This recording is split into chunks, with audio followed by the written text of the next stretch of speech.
بسم اللہ الرحمن الرحیم۔ رکوع نمبر 4 کا آغاز ہوتا ہے آیت نمبر 36 سے۔ اللہ تعالیٰ ارشاد فرماتے ہیں وَأُوحِيَ إِلَى نُوحٍ أَنَّهُ لَن يُؤْمِنَ مِن قَوْمِكَ إِلَّا مَن قَدْ آمَنَ فَلَا تَبْتَئِسْ بِمَا كَانُوا يَفْعَلُونَ۔ اللہ تعالیٰ فرماتے ہیں اور نوح کو وحی کی گئی کہ یقیناً تمہاری قوم میں سے اب کوئی ہرگز ایمان نہیں لائے گا مگر یقیناً جو ایمان لا چکا، چنانچہ آپ ان کاموں پر غمگین نہ ہو جو وہ کرتے ہیں۔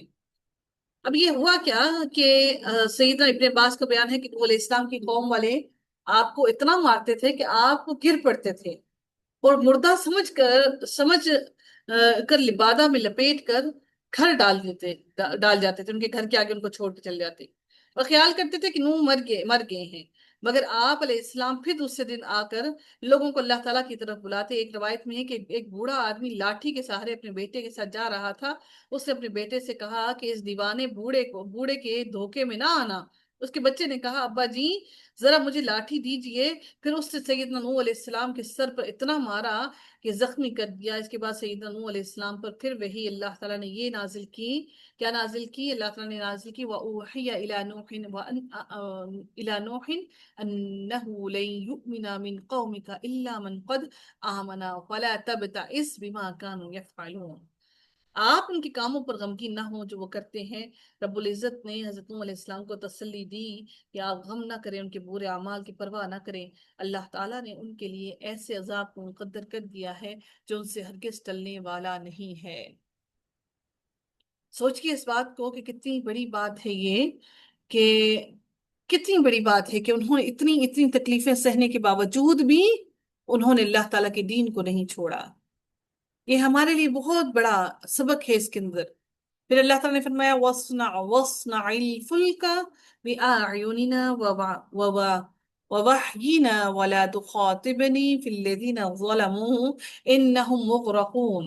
اللہ تعالیٰ فرماتے ہیں اور ہماری وحی کے مطابق اور ہماری آنکھوں کے سامنے آپ کشتی بنائیں اور جن لوگوں نے ظلم کیا ان کے بارے میں مجھ سے بات نہ کریں، بے شک وہ سب غرق کیے جانے والے ہیں۔